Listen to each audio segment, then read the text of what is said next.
কথা বলবে রাম নারায়ণ রাম নারায়ণ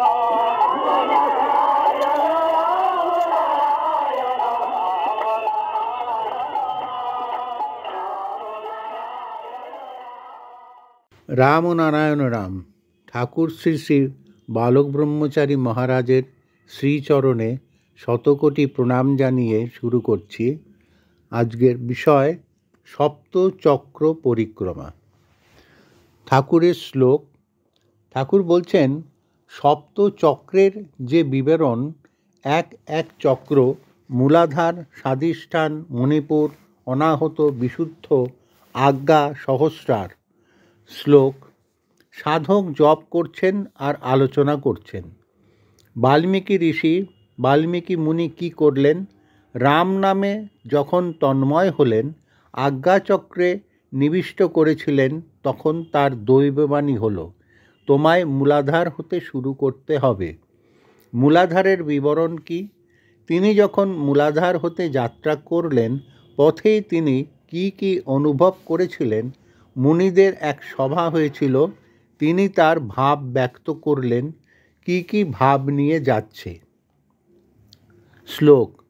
মূলাধারের মূল গ্রন্থিতে এক অপূর্ব স্বাদ, যেখানে সমস্ত পৃথিবী এবং উপগ্রহ ধীর স্থির হয়ে আপন গতিতে অদ্ভুত চাহিদা পূরণ করার অভিলাষে অগ্রসর হয়ে যাচ্ছে।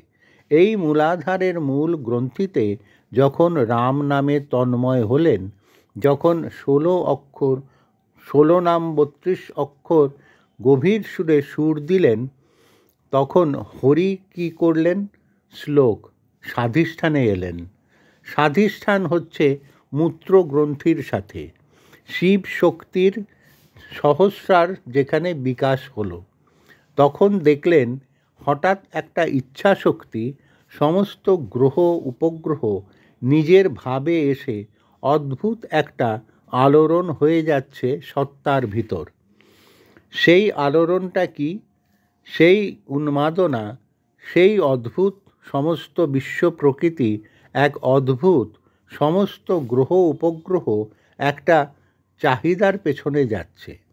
তিনি দেখছেন ইচ্ছা শক্তির একটা কাম বৃত্তির নিবৃত্তি করছে, জগৎ সৃষ্টি হচ্ছে, অফুরন্ত পৃথিবী ফোয়ারার ন্যায় বের হচ্ছে, কুলকুচি করলে যেমন হয় ঝর্ণার মতো বার হয়ে যাচ্ছে।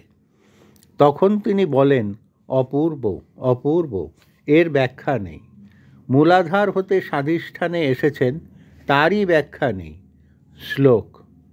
এখানে যখন মণিপুরে এলেন, তখন দেখতে পারলেন তিনি নিজেকে দেখতে পাচ্ছেন সমস্ত গ্রহের ভিতর, আর দেখছেন এক অদ্ভুত সুর বের হয়ে যাচ্ছে এবং এক অদ্ভুত শক্তি তার উপরে সমস্ত গ্রহ উপগ্রহ নৃত্য করছে। এই কি সেই রাম? এই কি সেই বিষ্ণু, সেই দেবতা? তারপর তার কাছে যখন গেলেন, এক অদ্ভুত সুর নাভিমূলে, এক বিরাট শক্তি আপন মনে ভরপুর হয়ে রয়েছে। সেই যোগাযোগ সূত্রের দ্বার নাভিমূল। তাই শিশুরা নাভি দিয়ে পান করে, তার দেহ বেঁচে থাকে। তখন তিনি খুঁজে পেলেন সেই সুর। মন্ত্রের সেই ব্যাখ্যা তিনি এখানে খুঁজে পেলেন। তিনি হাত জোর করে হে বিষ্ণু, হা হরি করে চিৎকার শুরু করেছেন। কোথায় তুমি? আমরা বুঝি না। এত অফুরন্ত সৃষ্টির ভিতর দিয়ে নিজেকে প্রকাশ করছো। তাই আজ মণিপুরের কোটরে এসে যতটুকু অভিজ্ঞতা অর্জন করলাম, তা যেন জগতের কাজে জীব কল্যাণে লাগাতে পারি। এত অদ্ভুত ক্ষমতা এই মণিপুরে রয়েছে, তা বুঝতে জীবলোক পারে না। তুমি আজ্ঞাচক্রের মুখ খুলে দাও, যাতে জীবলোক সেই মূল দ্বার দিয়ে এই মণিপুরে এসে হাত জোর করে মহাকাশের দিকে তাকিয়ে থাকে। তাই মহাপ্রভু বুঝে দুহাত তুলে হা হরি করে গেছেন। হরি হয়ে হরি ভজে গৌর নিত্যানন্দ। তিনি আর এখান হতে মণিপুর থেকে উঠতে চাচ্ছেন না। আমি এই মণিপুরের কোঠরে বসেই তোমাকে উপভোগ করব। তার ভিতর হতে আবার উথাল পাতাল হচ্ছে, বলছে তুমি আরও অগ্রসর হও। নিজেকে ভাসিয়ে দিলেন। ভাসতে ভাসতে তিনি অনাহতে এসে ঠেকলেন। শ্লোক: অনাহতে যখন এসে তিনি দাঁড়ালেন, তার দুই চক্ষু আর নেই, সমস্ত চক্ষুই তার চক্ষু হয়ে গেছে। তখন দেখেন দুই চোখ দিয়ে যেদিকেই চান নিজেকেই দেখতে পান।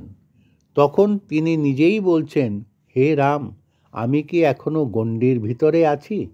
সেই আত্মানন্দ হয়ে, ব্রহ্মানন্দ হয়ে, সর্বশক্তির সমন্বয় সুরে বিভোর হয়ে এক অদ্ভুত লোকে বিরাজ করছেন। ঊর্ধ্বে সাগর, নিম্নে সাগর, নীলাকাশে প্রতিটি সত্তা যেন কথা বলে। বুঝ আছে, সচেতন আছে নীল বর্ণে। তাই কৃষ্ণের বর্ণ নীল, রাম নীল। এই সপ্ত রং, সপ্ত সুর, এই সপ্ত বর্ণে যে বিভূষিত, ভিতর থেকে এসে এই সপ্ত বর্ণে সূর্যালোকে উদ্ভাসিত হলো। এই জগতের বর্ণনা রং বেরঙের মহিমা। সূর্যের ভিতর সেই রং ঢালা আলো জ্বলছে। তিনি দেখলেন এক সূর্য নয়, অগণিত সূর্যের কথা। অনন্ত সূর্য দাউ দাউ করে জ্বলছে। এই অনাহতে অন্তর্নিহিত এই যে সুর, সূর্যালোকের সুর অনাহত পদ্মের মধ্যে। প্রেমে যখন আলিঙ্গন দেয়, এই অনাহত হতে ধ্বনি জাগতে থাকে। অদ্ভুত এই ধ্বনির সুর। তিনি তখন বললেন, এই অনাহত হতে আমি আর যাব না। আমি সমস্ত জীবলোকের সবাইকে এখানে টেনে এনে সবাইকে এই আনন্দ দেব। শ্লোক: বিশুদ্ধে যখন এসে উপস্থিত হলেন, তখন দেখেন সব শেষ হয়ে গেছে। সিদ্ধি নেই, মুক্তি নেই, নির্বাণ নেই, কিছুই নাই। মনে হয় কিছুই নাই। কি হলো? আমি কি পড়ে গেলাম? এগুলি কি স্বপ্ন, না সত্যিকারের সুর দেখছি? এখন একা আসনে বসে আছি আপন মনে। শিব শক্তি, সেই শিবের হুঙ্কার ধ্বনি। তিনি এসে শুধু ত্রিশূল হাতে এখানে দাঁড়ালেন। শুভ্র সুন্দর, তুমি হঠাৎ এখানে কেন এসে দাঁড়িয়েছ এই লোকে? শিব জিজ্ঞাসা করলেন, বাল্মীকি, আমি নিশ্চয়ই অধঃপাতে যাইনি, কাজেই এসেছি তোমার কাছে, নিশ্চয়ই কোনো কাজ আছে। তখন দেখছে এক মহাসাগর, বিষের সাগর, বিষ ঢেউয়ের আকারে চলছে। অজস্র ফণাধারী সর্প সেই বিষগুলি একটু পান করে শিবকে প্রণাম করে চলছে। কোথায় চলছে? যেখান থেকে তুমি এসেছো সেই বাস্তব লোকে যাচ্ছেন। এই বিষ কে নিচ্ছে? যে সাগর দেখা যায় না, যে সাগরকে শেষ করা যায় না, ওই বিষ সেখানে যাচ্ছে। কেন? এই বিষ যদি না যায়, সমাজের উন্নতি হবে না। রোগ, শোক, দুঃখ, আঘাত, প্রতিঘাত সমাজে যদি বিষক্রিয়া না হয়, জীবলোকে যদি এই বিষ প্রবিষ্ট না হয়, জীবলোক এদিকে অনুভূতির পথে, দর্শনের পথে যাবে না। এই মহাজালার মধ্যে থাকবে, তা না হলে ডাকবে না। তার জন্যই এই বিষ অফুরন্ত ঝর্ণার ন্যায় বয়ে যাচ্ছে। তখন শিব বলছে, তুমি এই বিষের সাগরে ঝাঁপিয়ে পড়ো। আমি এই বিষের সাগরে ঝাঁপ দেব? হ্যাঁ, তোমার কোনো ভয় নেই। বাল্মীকি বিষের সাগরে ঝাঁপ দিলেন। মুহূর্তে সাগর তুল্য বিষ অমৃত হয়ে গেল। যারা এই অনাহতে উপস্থিত হয়, তাদের স্পর্শে মুহূর্তে সমস্ত বিষ অমৃতময় হয়ে যায়। আমি এই বিষকে অবজ্ঞা করেছি, তর্ক বিতর্ক করেছি। হে শিব, তুমি আমায় ক্ষমা করো। এই মহাজ্ঞান যে উপস্থিত হয় তা তো জানতাম না। এই লোকে এসে যা কিছু সব চিদানন্দ, নির্বাণ, নির্বিকল্প, সব হয়ে যায়, কোনো জ্বালা নেই, যন্ত্রণা নেই। অফুরন্ত স্বাদের জ্ঞানের ভাণ্ডার হয়ে যায়, স্বাদে সোয়াদে অমর হয়ে বিরাজ করছি। এ তো জানতাম না। তখন শিব বলছে, তাকিয়ে তুমি দেখো, দূর হতে কি দেখা যায়? দূর হতে যেন একটা চক্ষু তাকে ডাকছে।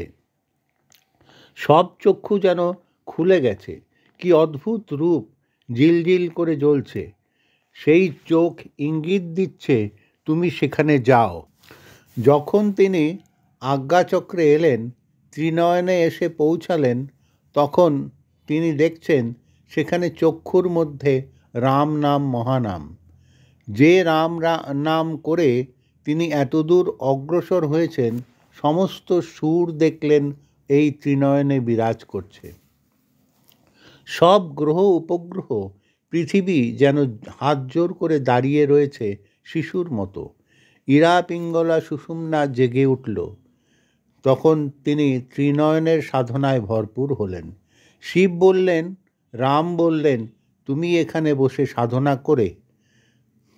তখন তিনি গভীরভাবে সেই সুর নিয়ে সেখানে বসে সাধনা করলেন। তিনি সহস্রারে যাবেন না এই ঠিক করলেন। নদী সাগরের কূলে বসে সাগরের স্বাদ নেব, সাগরে যাব না। সাগরের স্বাদ নেব, তার সব কিছু নিয়ে তার সাথে মিশে একত্ব হয়ে যাব, বিভোর হয়ে উপলব্ধি করব। ক্রমশ ক্রমশ তিনি দেখেন তিনি সাগরে মিশছেন, তিনি সাগর হয়ে যাচ্ছেন। তিনি বললেন, সাগরে মিশব না।